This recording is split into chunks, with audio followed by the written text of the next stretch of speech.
Hi, hello, welcome to Priya's Kitchen. இன்னைக்கு நம்ம சேனல்ல ஹோட்டல் ஸ்டைல்ல சாம்பார் சாதம் எப்படி செய்யலாம்ன்றத நம்ம இந்த வீடியோல பார்க்க போறோம். வாங்க வீடியோக்குள்ள போகலாம். வீடியோக்குள்ள போறதுக்கு முன்னாடி நீங்க சேனலுக்கு ஃபர்ஸ்ட் டைம் வரீங்கன்னா ப்ளீஸ் எங்க சேனலை சப்ஸ்கிரைப் பண்ணுங்க. இந்த வீடியோவை ஸ்கிப் பண்ணாம முழுசா பாருங்க.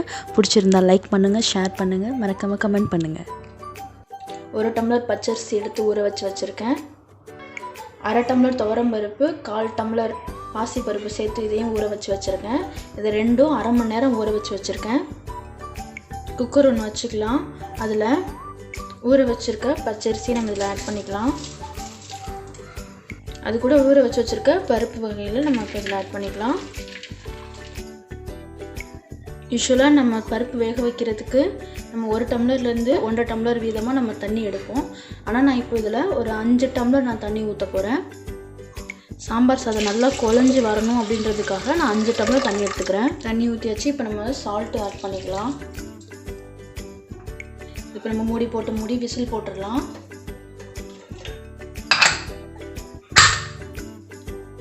இதுக்கு நம்ம 4லேருந்து 5 விசில் வரைக்கும் நம்ம விசில் விட போகிறோம். ஏன்னா சாப்பாடு நல்லா குழையணும். ஸோ அதுக்காக நம்ம 4லேருந்து 5 விசில் விடுறோம். ஒரு பேனல் ஒன்று வச்சு பேனல் சூடானதும் சாம்பார் சாதம் செய்ய தேவையான அந்த மசாலாவை நம்ம அரைக்க நம்ம இப்போ இதை எடுத்து வச்சுருக்கோம். இதில் ஒரு 8 மிளகாய், ஜீரகம், வெந்தயம், கொஞ்சோண்டு சோம்பு, கொஞ்சம் மிளகு, கிராம்பு, பட்டை ஒரு 2, உளுந்தம்பருப்பு 1 ஸ்பூன், கடலைப்பருப்பு ஒரு 1 ஸ்பூன், மல்லி எடுத்துக்கிறோம் கொஞ்சமாக. இதெல்லாம் இதில் போட்டு மிதமான சூட்டில் நம்ம வறுத்து எடுத்துக்கலாம்.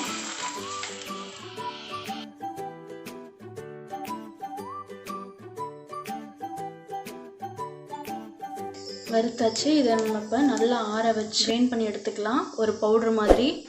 நெக்ஸ்ட்டு அதே பேனில் ஒரு 1/2 கப் தேங்காய் எடுத்து வச்சுருக்கேன். அதை ஒரு மிதமான சூட்டில் நல்லா வறுத்து எடுத்துக்கலாம்.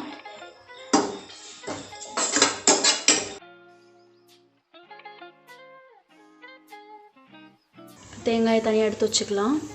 ஒரு மிக்ஸி ஜாரில் வறுத்து வச்சுருக்க மசாலாவை போட்டு அரைச்சி எடுத்துடலாம். பவுட்ரு மாதிரி இந்த மாதிரி நல்லா பவுட்ரு மாதிரி அரைச்சாச்சு. இப்போ நம்ம இதில் வறுத்து வச்சுருக்க தேங்காயை ஆட் பண்ணிக்கிட்டு நம்ம அரைச்சி எடுத்துடலாம். சாம்பார் சாதத்துக்கு தேவையான மசாலா ரெடி ஆயிடுச்சு. ஒரு பேனல் ஒன்று வச்சுக்கலாம். பேனல் சூடானதும் ஒரு 2 டேபிள் ஸ்பூனுக்கு அளவுக்கு ஆயில் போட்டுக்கலாம். எண்ணெய் காஞ்சதும் கடுகு, உளுந்தம்பருப்பு ஆட் பண்ணிக்கலாம். ஜீரகம் கொஞ்சம், மிளகு, கொஞ்சமாக வெந்தயம், கருவேப்பிலை ஆட் பண்ணிக்கலாம். வெங்காயம் ஆட் பண்ணிக்கலாம்.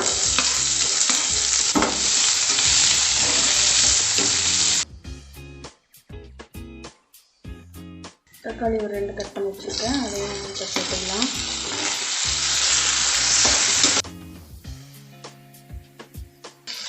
தக்காளியோட கட் பண்ணி வச்சுருக்க வெஜிடபிள்ஸ் ஆட் பண்ணிக்கலாம்.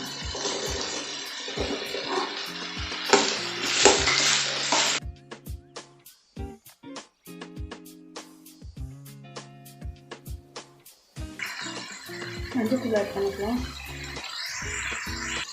அரைச்சி வச்சுருக்க சாம்பார் பொடியை இதில் ஆட் பண்ணிக்கலாம். நல்லா சேர்த்து நல்லா மிக்ஸ் பண்ணி விட்டுக்கணும்.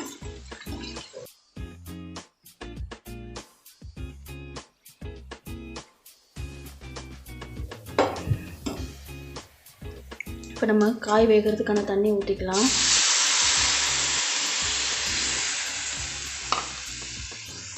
வேகிற டைமில் நம்ம ஒரு நெல்லிக்காய் சைஸ் அளவுக்கு புளி எடுத்து கரைச்சி வச்சுருக்கேன். அதை நம்ம இப்போ இதில் ஆட் பண்ணிக்கலாம். நல்லா சேர்த்து நல்லா கிண்டி விட்டுக்கலாம். நல்லா வேக விடணும் காயை. தேவையான அளவு சால்ட் சேர்த்துக்கலாம். இப்போ சாதம் ரெடி ஆகிடுச்சு. நம்ம இதை இப்போ நல்லா கரண்டி வச்சு நல்லா மசிச்சு விட்டுக்கலாம். இந்த மாதிரி காய் நல்லா வெந்துருச்சு. இப்போ நம்ம சாதத்தில் போட்டு கிண்டிடலாம்.